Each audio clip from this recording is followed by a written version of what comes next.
तो हेलो दोस्तों, आपका स्वागत है हमारी एक और नई वीडियो में। तो दोस्तों, आज हम एक केस एनालिसिस करेंगे और ये जो केस एनालिसिस है दोस्तों, ये मेरे पास नया केस है, तो इसी पे हम आपसे डिस्कस करेंगे। और इस केस में मैं क्या प्रोसीजर कर रहा हूँ, क्या चीज़ मैं फॉलो कर रहा हूँ, वो आप सारी चीज़ें देखिए और जानिए। हो सकता हो कभी आपके पास भी सिमिलर केस आ सकता है। तो चलिए इसको स्टार्ट करते हैं बिना टाइम वेस्ट किए।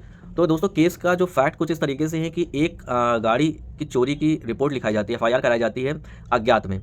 और ठीक है, लखनऊ में दर्ज होती है 8वें महीने में। और 2 महीने बाद में 10वें महीने में वो गाड़ी बिहार में पकड़ी जाती है। बिहार में वो कैसे पकड़ी जाती है, हम आपको FIR का वर्ज़न बता रहे हैं। उस FIR के वर्ज़न में ये लिखा गया कि गाड़ी उत्तर प्रदेश की रोड जो वहाँ हाईवे, उस हाईवे से गाड़ी बहुत तेज़ी से आ रही थी और हमको वहाँ पे उस गाड़ी पे शक हुआ। उस गाड़ी को रुकवा के उसकी गाड़ी की तलाशी ली गई। जब गाड़ी की दोस्तों तलाशी ली गई तो पता चला उस गाड़ी के अंदर क्या रखा है, दारू की बोतलें रखी हुई हैं और लगभग 255.266 लीटर उसमें दिखाया गया कि इतना इसमें अल्कोहल रिकवरी किया गया है। और गाड़ी के जब जो ड्राइवर था उसका नाम पता किया गया तो उसको वहाँ के जो एक्साइज एक्ट है बिहार का, बिहार प्रोबेशन एक्साइज एक्ट में उसको वहाँ पे उसको जेल भेज दिया गया। और फिर वहाँ का जो हाई कोर्ट पटना है, फिर वहाँ पे जो वकील साहब थे वहाँ के, उन्होंने उसकी बेल कराई वहाँ पे और श्योरिटी के साथ, मतलब जो जिस कंसर्न कोर्ट में चली थी कि वहाँ पे श्योरिटी जमा कीजिए, उसको बेल पे रिलीज़ किया जाए। ये वहाँ का ऑर्डर है। अब गाड़ी जो देखिए, पुलिस के पास एक मास्टर डाटा होता है। मास्टर डाटा में ये पता चल जाता है कि पूरे मतलब इंडिया में कहीं पे भी हो तो उससे वो लोग जब जाँच करते हैं तो पता चल जाता है। तो जब पता चला कि ये जो गाड़ी है, एक चीज़ और मैं ऐड करना चाहता हूँ, यहाँ पे जो गाड़ी लखनऊ में जो दर्ज है उसका गाड़ी का नंबर अलग है, जो बिहार में गाड़ी पकड़ी गई है उस गाड़ी का नंबर अलग है। अब हो सकता हो गाड़ी का बीच में नंबर प्लेट चेंज किए गए हों, एक कंडीशन ये। दूसरी कंडीशन, जो पॉसिबिलिटीज़ ज़्यादा होती हैं, जो पुलिस का जो FIR के बिहार का जो वर्जन है वहाँ पे पूरा फैब्रिकेट स्टोरी उन्होंने बनाई है। तो हो सकता है उस आदमी को जानबूझ के फंसाया गया। किस लिए? क्योंकि अनलॉफुल मनी डिमांड करी गई वहाँ पे।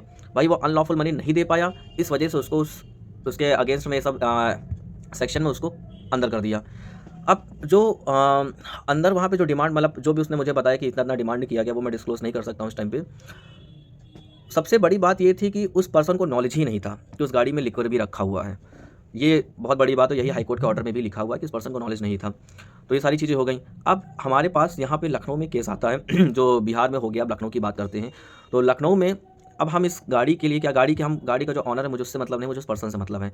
तो यहाँ पे उसकी रिमांड आती है लखनऊ में। जब लखनऊ में रिमांड आती है तो उसका रिमांड हम लोग जहाँ पे रजिस्टर में देखता हूँ कब उसकी रिमांड आती है, कौन सा सेक्शन बने। तो यहाँ पे एक तो थेफ्ट का 303 BNS और 317 स्टोलन प्रॉपर्टी, जिसको हम लोग 411 IPC भी कहते हैं, उस पे एक धारा बढ़ के आई थी। अब यहाँ पे कंडीशन, हम यहाँ पे इसकी रेगुलर बेल यहाँ पे कल हम दाखिल करेंगे ACGM कोर्ट में, कस्टम कोर्ट में। इसलिए करेंगे, अगर देख लिए अब सब, अगर मान लीजिए जज साहब चाहेंगे तो हमें यहाँ पे बेल, रेगुलर बेल दे देंगे, नहीं करेंगे तो कोई बात नहीं, खारिज कर देंगे। लेकिन मैंने जो अपनी पिटीशन जो तैयार करी है वो एकदम सेशन कोर्ट वाली तैयार करी है कि नहीं भी देंगे तो कोई दिक्कत नहीं, मैं सेशन कोर्ट चला जाऊँगा। तो मेरी तैयारी पूरी हो रखी है। तो मैं सोमवार को, अभी जो अपकमिंग सोमवार आएगा, इस वीडियो को आप जब देख रहे होंगे तो जो सोमवार आएगा उस सोमवार को मैं इस एप्लीकेशन को मूव कर दूंगा कोर्ट में।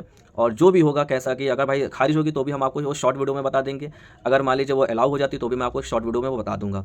अगर मान लीजिए वो खारिज हो जाती है तो हम जो सेशन का प्रोसीजर करेंगे वो भी हम आपको बता देंगे। तो ये सारी चीज़ें रहीं। तो बाकी आपको कितने के टिकट्स लगते हैं, कितने की OC होती है, वो सारी आपको जानकारी पता, वो मुझे यहाँ पे बताने की आवश्यकता नहीं है। तो सबसे बड़ी बात है यहाँ पे जो केस के फैक्ट हैं, इसको आप जानिए कि ऐसे केस में आप क्या कर सकते हैं। अब देखना, यहाँ पे आपको स्टोरी मैंने जो क्या बना सकते हैं, स्टोरी आप ये बना सकते हैं कि भाई हमको जो फैब्रिकेशन पूरी स्टोरी आप दिखाइए कि भाई पुलिस की ये फैब्रिकेट स्टोरी थी। पहली बात ये है। और दूसरी चीज़ है, जो हमारा जो क्लाइंट है, मेरे जो क्लाइंट की कोई भी क्रिमिनल हिस्ट्री है नहीं, उसको कुछ पता ही नहीं है, तो वो अभी भी बिहार में है। और सबसे बड़ी बात यह है कि मान लीजिए कहीं पे भी पूरे इंडिया में कहीं भी कोई पर्सन कोई बंद हो, इस तरह के केसेस में आप रेगुलर बेल मूव कर सकते हैं। ये मैटर नहीं करता है कि पर्सन उस समय कहाँ पर और कहाँ पे वो बंद है। ठीक है, तो आई होप आप ये केस जो मैंने केस बताया आप लोग समझे होंगे। अगर आप लोग इसमें मुझे कुछ बताना चाहते हैं तो आप ऐड ऑन कर सकते हैं मुझे कमेंट बॉक्स में। मैं अपने पिटीशन में, अभी मेरे पास संडे तक के टाइम है तो मैं इसमें ऐड कर लूँगा। और बाकी एक हम होगा तो एक मैं पूरा वीडियो बना दूंगा, लॉन्ग वीडियो, कि मैंने पिटीशन में क्या क्या फैक्ट्स रखे थे। ठीक है दोस्तों।